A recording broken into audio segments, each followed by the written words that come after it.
Ya está con nosotros Enrique Sebach para analizar naturalmente el momento económico y la enorme expectativa que hay en torno a la cuestión de los hold-out y también la economía puertas adentro. Enrique, el gusto de saludarte. ¿Cómo estás? Bienvenido.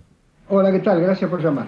Bueno, Enrique, ¿qué impresión te despierta, digamos, la negociación, el punto en el que está esa negociación con la convocatoria de Griesa para el día de hoy y el planteo un poco del gobierno argentino, que ha sido bastante persistente en las últimas semanas en cuanto a que repongan el amparo para poder negociar, digamos, con algún cobijo legal y que no se dispare la cláusula Rufo, según la mirada, insisto, del Ministerio de Economía?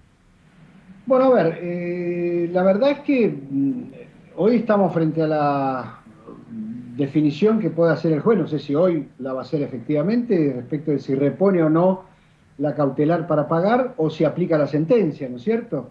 La verdad es que yo me imagino, yo no soy un abogado ni mucho menos, ni lo quiero ser, pero me imagino que el juez va a reponer la cautelar en la medida que tenga alguna convicción de que la Argentina no va a eludir su sentencia y que la Argentina va a poner, va a negociar o por lo menos o va a pagar a partir de enero del año que viene. Me parece que en ese contexto o el juez pide una garantía y Argentina la concede, o los fondos que están litigando piden ellos la cautelar porque le manifiestan al juez que se está negociando, o se lo pide su special master, es decir, la persona que él designó para ejecutar la sentencia. Y si no, el juez va a ejecutar la sentencia. Recuerden que la sentencia lo que dice es que o la Argentina paga completamente lo que le debe a los fondos que litigaron y que ganaron el juicio, o paga proporcionalmente. O sea, lo que el juez puede hacer es tomar los fondos que la Argentina ya depositó en el Banco de New York e instruir al banco de repartir proporcionalmente entre los bonos que están en el canje y los bonos que no están en el canje, digamos. Así que todo ahora depende del juez. Yo creo que el juez, por supuesto, no va a hacer ninguna consideración política ni ninguna consideración, digamos, diplomática, sino que va a aplicar lo que él considera que es la ley y lo que él considera su sentencia. Su sentencia ya está firme, digamos, no va a hacer otra cosa que aplicar la sentencia. Lo único que puede hacer es mantener la cautelar para aplicar la sentencia en enero o aplicar la sentencia ahora, ¿no? Enrique, ganó un poco el pesimismo en el mercado en las últimas jornadas, después de jornadas con optimismo casi pleno respecto a que la cuestión se subsanaba. ¿Vos crees que, digamos, las condiciones hoy están más complicadas que hace 2 semanas o no? Bueno, el optimismo del mercado fue siempre el convencimiento de que los costos del default son más caros que los costos del no default, digamos, ¿no? Entonces, en ese contexto, cualquier análisis racional implica que uno tiene que arreglar. Ahora aparecieron estas consideraciones en torno a la cláusula Rufo y que si no se cumple, o mejor dicho, que si se paga antes o si se negocia antes, se dispara. Yo tengo mis dudas, yo creo que se puede hacer una negociación diferente, o como hablábamos recién, yo creo que se le puede dejar una garantía al juez, se puede establecer un mecanismo para que la cláusula no se dispare y el juez esté convencido de que la Argentina va a cumplir su sentencia. Lo que pasa es que me parece que en estas semanas la Argentina, lejos de avanzar no ya en una negociación, sino en convencer al juez de que va a cumplir la sentencia una vez que se levante la restricción que la Argentina considera ilevantable, que es esta famosa cláusula Rufo. Digo, la Argentina, lejos de convencer al juez de esto, estuvo en una posición muy belicosa, o en todo caso, por lo menos en las declaraciones públicas. A lo mejor en el ámbito privado ya han conversado con el mediador, o mejor dicho, más con el mediador, con el ejecutor de la sentencia, y ha avanzado en este frente, pero la imagen que ha quedado en estas últimas semanas es que, pese a que los costos del default son superiores al costo de no default, el gobierno considera que el costo de pagar ahora es superior a todos los otros costos. Entonces, allí donde estamos empantanados, ¿no? Ciertamente, además, la decisión judicial llega en un contexto de una economía que finalmente, bueno, no tiene ni siquiera luces amarillas, ya tiene luces bien marcadas en términos rojos, de frenos, de caída de los niveles de actividad, con alguna preocupación centrada en la cuestión del empleo, es decir, con un déficit fiscal que además aumenta en lugar de reducirse, y con la compleja trama de cómo contener solo desde la política monetaria la cuestión del tipo de cambio a través de tasas muy altas que puedan enfriar aún más la cuestión económica. ¿Qué especulás podría suceder en el segundo semestre en este contexto de ciertamente turbulencias crecientes más que respuestas y soluciones. Bueno, a ver, dejando de lado el tema del default por un ratito, hoy la Argentina está metida en un círculo vicioso central desde el punto de vista macro, que es el déficit fiscal. Con déficit fiscal hay que financiarlo con emisión, porque no hay acceso al endeudamiento. Cuando se financia con emisión, aumenta la cantidad de pesos en el sistema. Como aumenta la cantidad de pesos, aumenta la devaluación esperada. Como aumenta la devaluación esperada, tenés que aumentar la tasa de interés si querés retener esos pesos. Y si no, tenés que devaluar. Si devaluás, te aumentan los subsidios, porque los subsidios económicos están dolarizados. Si te aumentan los subsidios, te aumenta el déficit y volvés a ese mismo círculo. Mientras este círculo no se pueda romper, o bien porque conseguís endeudamiento para no financiar con el Banco Central el déficit fiscal, o bien porque haces ajuste fiscal, o bien porque haces un shock en materia tarifaria, lo cierto es que de este círculo es difícil salir. La apuesta era que el endeudamiento, en el segundo semestre, el endeudamiento te permitía romper con esta idea de financiar con emisión el déficit fiscal.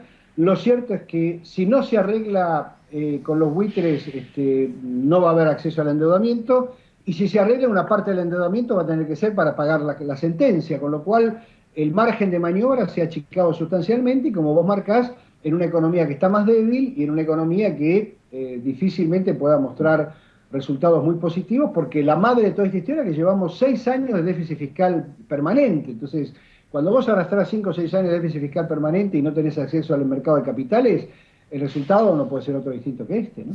Da la impresión que todo el mundo especuló con que el freno de la actividad económica iba también a morigerar el impacto del alza de precios, es decir, que la inflación iba a recortar aumentos. Sin embargo, no está necesariamente sucediendo y parece que julio se recalentó el índice de precios. ¿Qué estás viendo? Bueno, a ver, aunque parezca mentira, la recesión ha frenado la tasa de inflación. No te olvides que la tasa de inflación de Argentina iba rumbo al 3-4% mensual y estamos más cerca del 2 que del 3 o del 4. Digamos, es un problemón, pero comparado con el 3 o 4 es mejor. Ahora, lo que pasa es que volvemos a lo anterior. La Argentina tiene la obligación, la necesidad de mantener algunos precios de la economía dolarizados, sobre todo el precio de los combustibles, para poder mantener la ecuación de YPF, y el precio de la energía para poder alentar la producción local y empezar a dejar de importar. Y eso hace que la devaluación de enero haya tenido fuertes efectos sobre todos los precios. Esos efectos se están, digamos, moderando en el marco de que ya dieron varias vueltas, en el marco de la recesión. Y ahora otra vez, si la tasa de devaluación esperada vuelve a subir, vuelven las expectativas de inflación para arriba y estamos de nuevo en el mismo círculo. Por eso todo viene del mismo problema, el problema de tener déficit fiscal persistente financiado con el Banco Central, ¿no? Da la impresión que se acabaron no solo la época de las vacas gordas, sino también de los commodities por las nubes. De hecho, estamos en los valores mínimos en maíz y trigo de los últimos 4 años. Hay una baja persistente de la soja que, lejos de los $600, transita por casi los 450. ¿Vos crees que finalmente la época dorada para el campo terminó, o que habrá que esperar algún ciclo de precios mejores, o que habrá que mejorarle la competitividad al campo básicamente mejorando el perfil de la cuestión tributaria? Bueno, primero, no es que se haya caído, digamos, estemos en una época, en un cambio de ciclo en el precio de los commodities. Lo que pasa es que cuando los precios de los commodities suben mucho, sobre todo los commodities agrícolas, te aumenta fuerte la producción. Si la producción aumenta fuerte con éxito, aumenta la oferta y entonces los precios bajan. La Argentina, pero en el mundo venía de un ciclo de muy bajos stocks en los commodities, en los granos más importantes o en las oleaginosas más importantes. Ese ciclo de bajos stocks hacía que los precios estuvieran extremadamente elevados, más allá de la política monetaria y de tasa cero de la Reserva Federal.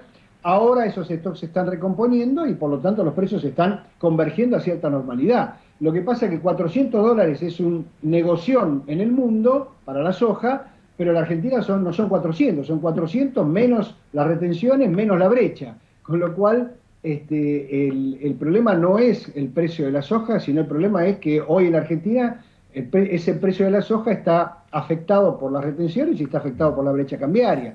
Entonces, $400 sigue siendo un muy buen precio para la soja comparado con los 100 y pico o 200 que tuvimos hace muchos años, fundamental de que hoy es un problema interno también, el hecho de que la soja no sea, o que la competitividad de la soja en la Argentina sea más baja. Ahora, eso, volviendo al tema anterior, también te genera un problema porque si los precios se mantienen, estamos hablando de 3.000 o 4.000 millones de dólares menos el año que viene en las exportaciones, o sea que el endeudamiento adicional o el swap chino, todas estas cosas, apenas alcanzaría para compensar la baja del precio de la soja. Así que claramente le suma al escenario que hablábamos antes un problema más grande, ¿no? Lo último, Enrique, respecto a la cuestión cambiaria en particular, ayer el Banco Central movió otra vez el dólar oficial, lo subió 2 centavos, el paralelo volvió a corregirse, terminó allá por los 12,30. Hay una tendencia al alza. Está muy vinculada, naturalmente, muchos dicen, a la negociación en Nueva York. ¿Crees que como ciclo, efectivamente, la corrección del tipo de cambio también llegó para quedarse y que más temprano que tarde se va a terminar dando? Es que volvemos otra vez al principio, el problema de la devaluación no es tanto el tema de la competitividad, sino que el Banco Central necesita, por empezar, bajar las expectativas de devaluación futuras, o sea, si tiene mucho tiempo el tipo de cambio frenado, la expectativa de devaluación aumenta, pero además necesita transferirle utilidades al gobierno para que el gobierno financie su déficit fiscal. Ya está en el límite de lo que puede emitir en su relación con la base monetaria, por lo tanto necesita de las utilidades. ¿De dónde surgen las utilidades del Banco Central? De la ganancia de cambio por devaluar. Así que siempre volvés al mismo lugar. Emitís muchos pesos, si emitís muchos pesos los tenés que absorber, para absorberlos tenés que pagar tasa de interés. Cuando pagás tasa de interés, el Banco Central tiene una pérdida, para compensar esa pérdida tiene que tener ganancia de cambio, para tener ganancia de cambio tiene que devaluar, y ahí estamos en el mismo círculo. Así que todo empieza y termina en el mismo lugar, que es el déficit.